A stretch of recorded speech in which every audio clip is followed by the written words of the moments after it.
People tend to forget that the internet wasn't always chock full of content like today. Back then, it was a vast empty space where anything could go. Reviews, memes, animations, anything. Although there was one show that became a relic of time, a pretty obscure series simply known as The New Adventures of Captain S, about an underachieving Sega Genesis fanboy high school junior named Chad, who is an underachieving high school junior who stumbles across a Genesis game that allows him to enter games, and with this he must protect Videoland. I actually think the show is really underrated, oozing with absolute charm. And so to pay my respects, I'm gonna be reviewing every single episode, hopefully every Saturday, Sunday, and Monday, but keep in mind, I'm not doing the filler Fridays, so no bloopers, no music videos, and no extra bonus videos, with one exception. I am just doing the episodes. With that being said, welcome to a new series I like to call SegaCember.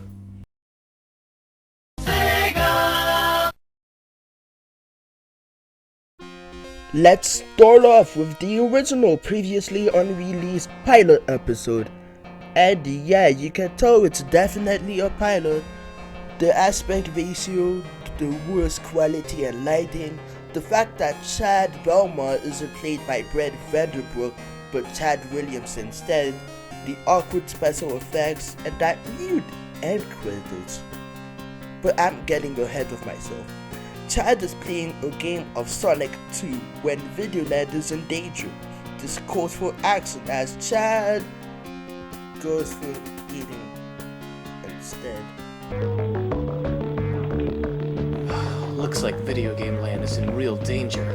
Man, I'm hungry.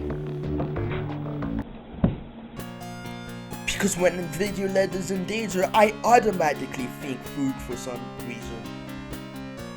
When Chad comes back, he tries to turn off the TV, but instead jumps right in Subterranea, which is the same game Chad would go in episode 4, She Blinded Me with Sega. Well, anyway, he attempts to training, and oh my god! What do you mean that was part of the training? Crashing and burning is a part of the procedure? So Chad actually battles a freaky three-headed creature simply known as the King of Crabs with some of the most incomprehensible dialogue of all time. I mean, I can understand what Chad is saying, but I don't even know what the King of Crabs is saying. After the King of Crabs is defeated and a crash and burn is done to escape, I still don't get that. Chad goes back to playing Sonic 2.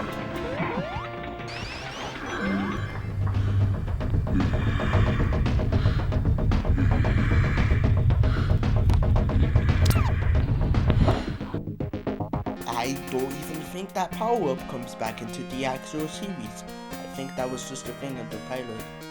After the credit, there's also to be continued, but see as how this never goes anywhere. Kind of wondering what was the point of having it there. But yeah, that was the pilot. Is it rough around the edges? Sure. Does it have a few things that don't quite make sense? Definitely. But for something that was pretty much just made as a test, I'd say that on its own, it is pretty decent. Let's move on to the actual first episode, a hero for all of S. Get it? Although before I get started, I got two questions. The first is, what's up with the green line on the right? Is it an editing error or is it the screen not entirely filled? What's going on? And the second thing is, how did they manage to get widescreen in 2007? I'm not even kidding, I'm actually genuinely intrigued. But essentially, episode 1 is the origin of how Chad, played this time by Brett Vanderbrook, became Captain S. And because of that, you actually get to see him exploring Videoland, which is pretty cool. Although I would have liked if they did something more with the bake sale thing they had going on. They don't really do much with it. And why is there two different signs, one for games and the other for cupcakes? It just seems odd that someone would go out of their way to build that, although the joke with the language barrier is pretty funny.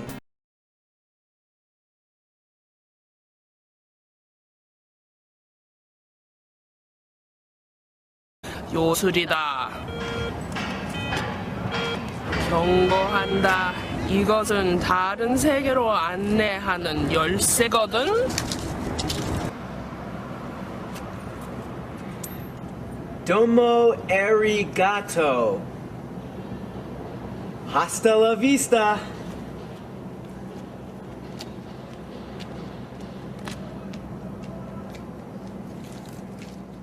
And despite how brief it is, I actually really like when Chad was in Altered Beast. It has way better special effects than the original pilot. So overall, it's a decent start for many more great episodes to come.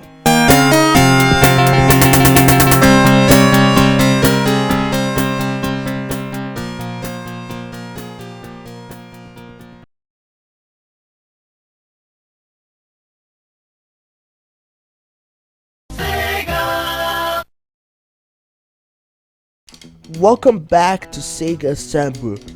In this episode, Chad isn't doing so great in the soccer tryout despite only trying it to impress Stacy. But when duty calls, it turns out he needs to get better at soccer or Videoland is doomed to get in the wrong hands. I actually find this episode a lot better than the first episode.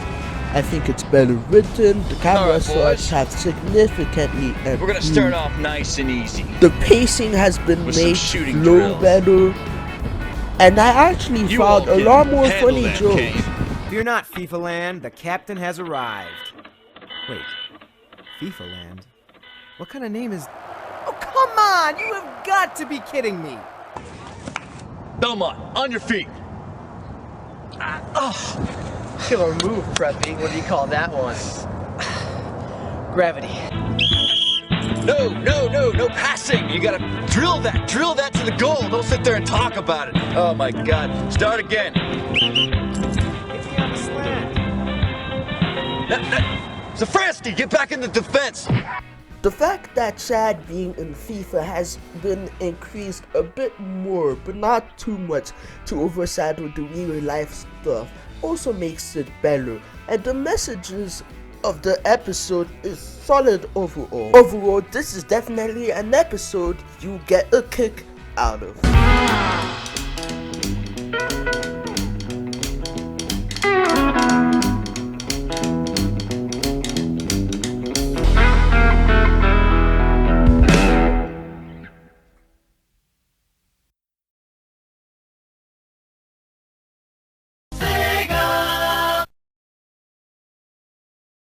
Welcome back to SegaCember. In this episode, it's Valentine's Day, and while Chad's in love with Stacy, as hinted in the last episode, little does Chad know someone else is in love with him. Let me just put it out there that the love triangle is perhaps one of my least favorite tropes. Now I don't know, something about that trope was always dull and especially irritating to me. And even though this episode kind of falls into the trap, it doesn't take over the whole episode. Thank God. Instead, it helps display the relationship between Chad and Becky as friends, and this is more brilliantly shown when Chad enters streets of rage and Becky helps out by controlling him. Although, is it me or does it feel like a missed opportunity to have her go in as the second player? And oh man, that ending has got to be the happiest and saddest thing of all time. It's really bittersweet. But at the same time, what happens to Ness has you both horrified, but at the same time really intrigued as to what's going to happen next. I won't spoil it here, but let's just say it will leave you excited at the edge of your seat. This episode truly is love at first sight.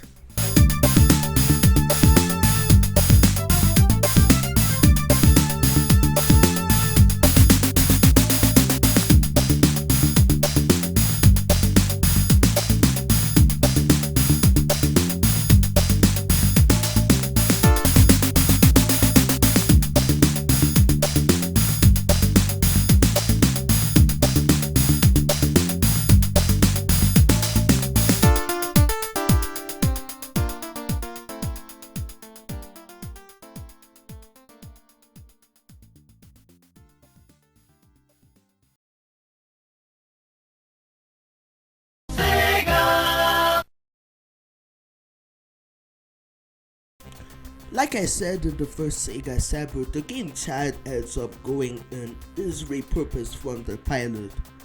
In fact, in the first episode, you can actually see the original Sir word in the pilot. But anyway, Chad and Locke are working together for a science fair, but neither of them actually know what they're doing. That is, until Chad has an idea.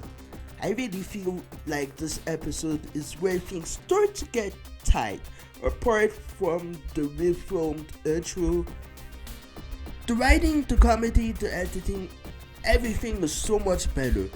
You can also get a better idea of what kind of friendship the trio had together, while before it was the usual fake friendship you'd come to expect.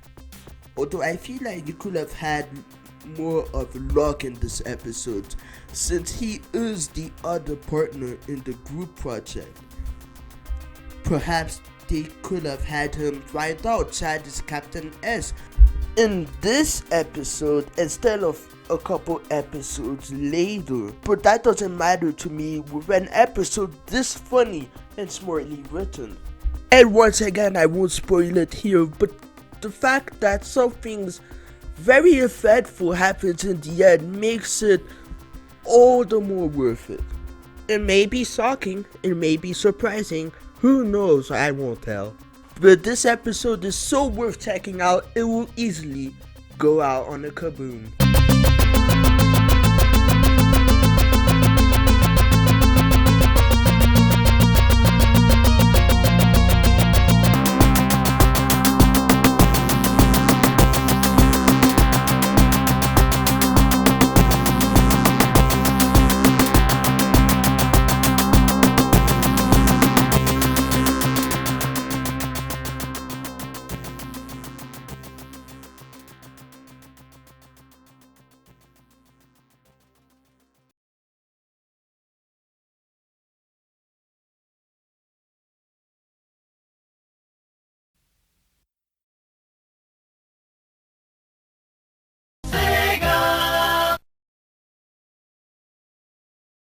So Chad looks for a job after being chewed out by the principal, but it turns out he's really not that good. So when Videoland needs help, it's box related.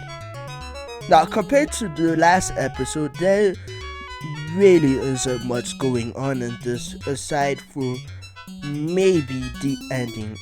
And that's not a bad thing, as long as what we did get was really entertaining. And I'd say combine that with the fact that while there isn't as much funny joke as the last episode, there was still a couple of chuckles. I wouldn't say I wasted my time, but at the same time, there really isn't much to this one, and I actually think it's a bit of a downgrade compared to the last episode.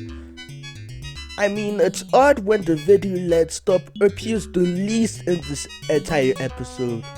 But like I said earlier, there really isn't much to this one, outside of essentially being a teaser for the next episode. Honestly, this is an episode you should probably just sub aside.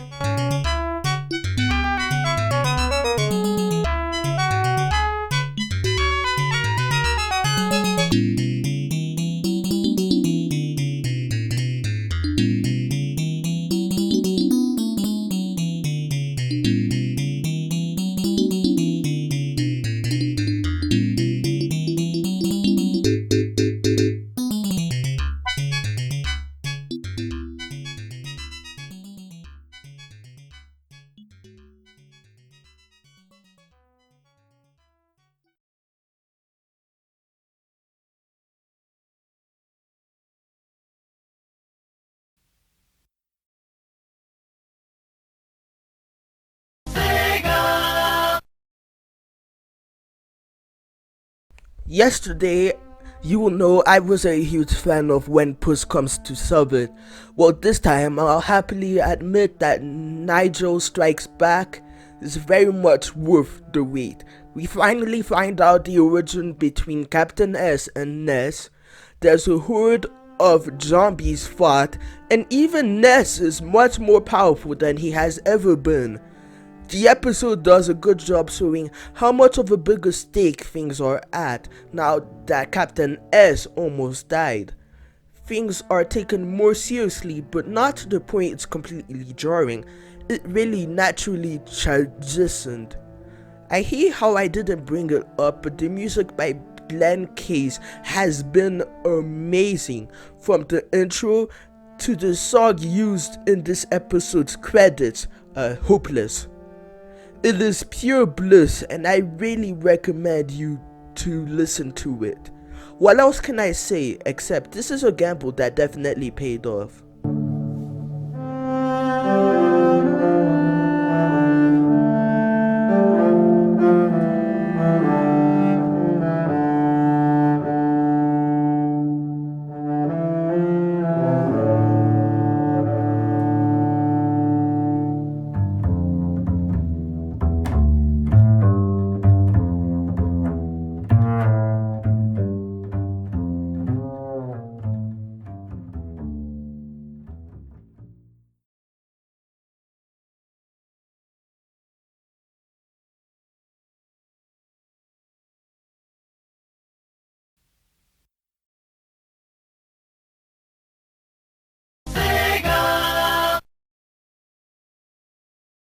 After the events of last episode, Captain Ness is bummed out but can't bring himself to continue saving the day.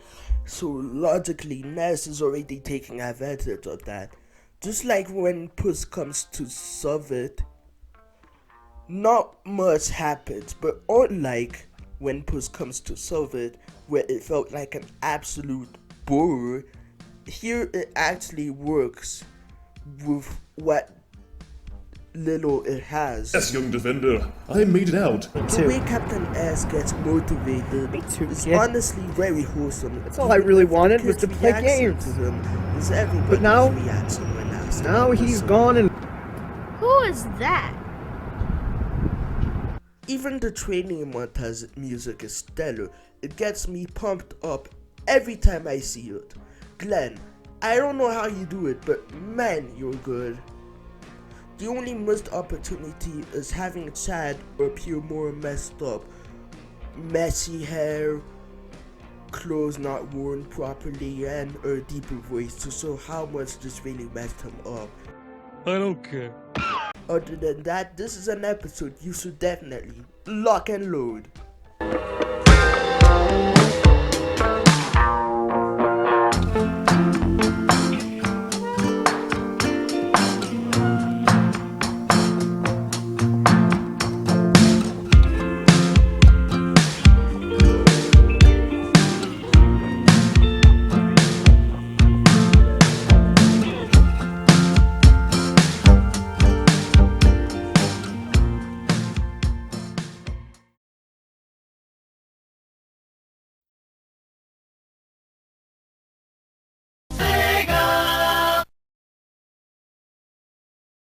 This is such a good idea for an episode, having Captain S go through different games, and they honestly took full advantage of it, from TMNT to Toe Jam and Earl. It takes advantage at such a wonderful, ingenious idea. And the execution ain't too savvy either. There's no one game that takes too much attention away from the other. They just jump in from one to another. Honestly, this episode might have even delivered a few genuine laughs. Not more than C blinded me with Sega, but it's still pretty funny. If I could describe this episode, it's like taking the best part of a Captain S episode and stretching it out to its own dedicated episode. And I loved every moment of it.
Now you may be wondering, why did I combine these two together? Well, that's because, my dear viewers, they actually connect with each other. Following from the teaser of last episode, in Zombies Ate My Homeroom, students have been infected and all turned to zombies, while in Good, Bad, He's the Guy with the Cook. Hey, I get it. Captain S returns to Videoland and has to save Becky while facing Nigel and Game Genie. I'm a huge sucker for zombies, so Zombies Ate My Homeroom is right up my alley, complete with great accent and quite a few laughs. Good, Bad, He's the Guy with the Cook, however, is where things get spicy. We get another one-on-one battle of Chad vs Nigel, complete with one more backstory about how they met, which is done effectively well. Even though I wish there was a little bit more of it sprinkled throughout the show. Arcs that were set up in prior episodes are finally wrapped up in one neat, satisfying bow. And the final battle with Game Genie, which, let me just say, it absolutely delivers.